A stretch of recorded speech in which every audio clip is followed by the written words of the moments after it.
Bismillahirrahmanirrahim. Assalamualaikum warahmatullahi wabarakatuh. Alhamdulillahirabbil alamin. Segala puji bagi Allah yang telah memberikan kita semuanya kesehatan jasmani maupun rohani, sehingga pada kesempatan kali ini Allah Subhanahu wa taala masih memberikan kita kesempatan untuk belajar bersama-sama dalam mata kuliah pengelolaan pembelajaran yang pada kali ini diampu oleh yang terhormat Ibunda Nurlaila.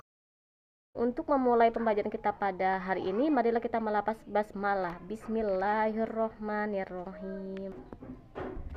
Pendekatan pembelajaran dapat diartikan sebagai tolak atau sudut pandang kita terhadap proses pembelajaran yang merujuk pada pandangan tentang terjadinya suatu proses yang sifatnya umum, di dalamnya memadai, menginspirasi dan menguatkan. Oke, selanjutnya adalah pembelajaran. Pembelajaran adalah proses interaksi antara peserta didik dan guru dengan melalui sumber dan bahan ajar. Oke, selanjutnya adalah belajar. Belajar adalah proses yang ditandai dengan adanya perubahan pada diri seseorang.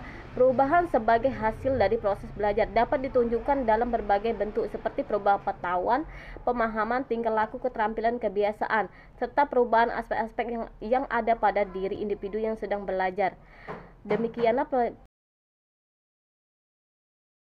Sebelumnya, nama saya Edi Purwoyo dengan NIM 1810202015. Dan pada kesempatan kali ini, kami dari kelompok 2 akan menyampaikan hasil makalah kami dengan tema pendekatan dalam belajar mengajar. Baiklah kawan-kawan sekalian, alhamdulillah tadi pada poin pertama yaitu pembahasan mengenai pengertian dari pendekatan belajar mengajar telah disampaikan oleh rekan kami. Oleh karena itu, lanjut kepada poin yang kedua yang akan saya jelaskan, yaitu mengenai fungsi dari pendekatan dalam pembelajaran itu sendiri. Teman-teman sekalian, fungsi dari pendekatan dalam sebuah proses pembelajaran itu adalah sebagai pedoman umum dalam menyusun langkah-langkah metode dan teknik pembelajaran yang akan digunakan. Sering dikatakan pula bahwasanya pendekatan itu memunculkan metode. Artinya, metode suatu bidang studi ditentukan oleh pendekatan yang digunakan. Menurut Halim Simatupang dalam bukunya yang masuk dalam referensi makalah kami yang berjudul Strategi Pembelajaran Abad ke-21, beliau menjelaskan bahwasannya ada beberapa fungsi pendekatan dalam belajar mengajar, di antaranya yaitu yang pertama, memberikan garis-garis rujukan untuk rancangan pembelajaran. Jadi kawan-kawan sekalian, ketika membuat sebuah rancangan pembelajaran, pendekatan dalam pembelajaran itu berfungsi menjadi atau memberikan garis-garis rujukan dalam menciptakan perancangan pembelajaran itu sendiri. Fungsi yang kedua yaitu menilai hasil-hasil pembelajaran yang telah dicapai. Jadi pendekatan juga berfungsi untuk menilai hasil-hasil yang diperoleh dari sebuah pembelajaran yang telah dilaksanakan sebelumnya, telah tercapai atau belumnya, itu dapat kita ukur dari pendekatan pembelajaran itu sendiri. Yang ketiga, fungsi yang ketiga yaitu mendiagnosis masalah belajar yang timbul. Jadi ketika proses belajar mengajar ada sebuah permasalahan, itu dapat kita tinjau atau dapat kita diagnosis apa itu masalahnya dari pengamatan mengenai pendekatan pembelajaran itu sendiri. Dan fungsi yang terakhir, yang keempat, yaitu pendekatan dalam pembelajaran berfungsi untuk menilai hasil penelitian dan pengembangan yang telah dilaksanakan.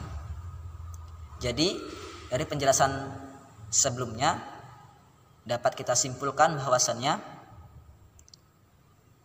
pendekatan dalam sebuah atau dalam belajar mengajar itu memiliki peran yang sangat penting yaitu berfungsi dari awal perancangan pembelajaran sampai dengan hasil ataupun akhir dari pembelajaran atau belajar mengajar itu sendiri. Baiklah, demikian yang dapat saya sampaikan, semoga bermanfaat dan juga sama. Perkenalkan, saya Angelina Agustina, NIM 181020-2003. Pada materi sebelumnya, sudah dijelaskan oleh rekan saya Edi Purwoyo tentang fungsi pendekatan pembelajaran. Pada pembahasan ini, saya akan menjelaskan tentang jenis-jenis pendekatan pembelajaran. Pendekatan pembelajaran dapat dibagi menjadi 4 bagian. Yang pertama, pendekatan pembelajaran informasi, pendekatan pembelajaran personal, pendekatan pembelajaran interaksi sosial, pendekatan pembelajaran sistem perilaku. Yang pertama, pendekatan informasi. Pendekatan informasi merupakan pendekatan untuk memberikan dorongan internal siswa untuk memahami dunia, memecahkan masalah, dan mampu mengekspresikannya. Kemudian, di dalam pendekatan informasi sendiri, ada beberapa macam, yaitu pendekatan induktif, pendekatan inquiry, dan pendekatan konsep. Pendekatan induktif sendiri merupakan pendekatan yang merupakan sebuah metode yang dilakukan guru untuk mengambil kesimpulan dari yang umum ke khusus.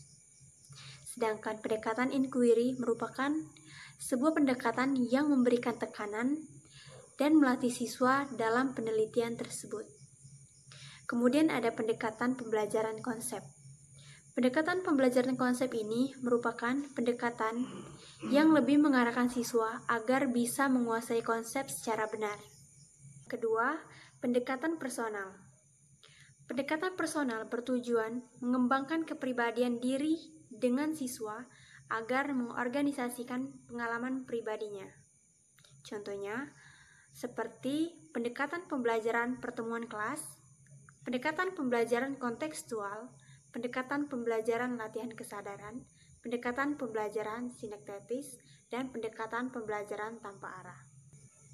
Yang ketiga, pendekatan interaksi sosial. Pendekatan interaksi sosial bertujuan untuk mengembangkan kemampuan siswa dalam berinteraksi dengan kelompok sosialnya. Yang terakhir, pendekatan sistem perilaku. Pendekatan sistem perilaku bertujuan untuk mengubah perilaku yang nampak dalam hubungan dengan tugas-tugas yang dijalani. Perkenalkan, nama saya Anik Musyarofah, NIM 1810202002, ingin memaparkan materi selanjutnya, yaitu pentingnya pendekatan dalam pembelajaran. Dilihat dari kepentingannya, pendidikan dapat dilihat dari 2 bagian, yaitu yang pertama pendidikan dari segi kepentingan individual dan yang kedua pendidikan dari segi kepentingan masyarakat. Dari segi kepentingan individual, pendidikan harus memperhatikan perbedaan bakat, kemampuan, kecenderungan yang dimiliki anak didik, juga harus dapat membantu individu dalam mengekspresikan dan mengaktualisasikan dirinya sehingga dapat menolongnya di kemudian hari. Paradigma pendidikan yang digunakan bukanlah mengisi air ke dalam gelas, melainkan memotivasi dan menginspirasi agar berbagai potensi yang dimiliki peserta didik itu dapat dieksplorasi dengan upayanya sendiri. Maka, guru bukan sebagai informan atau pemberi informasi, melainkan sebagai agen menggerakkan terjadinya proses pembelajaran pada anak didik. Keadaan ini pada tahap selanjutnya menempatkan guru sebagai motivator, katalisator, inspirator, imajinator, dan fasilitator. Adapun pendidikan yang dilihat dari segi kepentingan masyarakat adalah pendidikan yang merupakan media atau sarana yang berfungsi menyalurkan gagasan pemikiran, nilai-nilai budaya, agama, sistem politik, dan ilmu pengetahuan. Dengan demikian, kepentingan masyarakat dan negara sangat menentukan dalam mengarahkan kegiatan pendidikan. Adanya 2 aliran pendidikan yang ketiga, yaitu konsep pendidikan yang mencoba menghubungkan antara kepentingan individual dan kepentingan masyarakat. Konsep yang memadukan kepentingan individual dan masyarakat ini pada dasarnya sebuah asumsi bahwa selain memiliki kebebasan individual, manusia juga dibatasi oleh kebebasan sosial. Selain makhluk individual yang merupakan hak privasinya, manusia juga makhluk sosial. Selain mementingkan kebutuhan individunya, manusia juga harus mementingkan kebutuhan sosialnya. Baiklah, itu saja pemaparan materi dari kelompok 2. Kami memohon maaf jika terdapat kesalahan dan kepada Allah kami memohon ampun. Kami akhiri. Wassalamualaikum warahmatullahi wabarakatuh.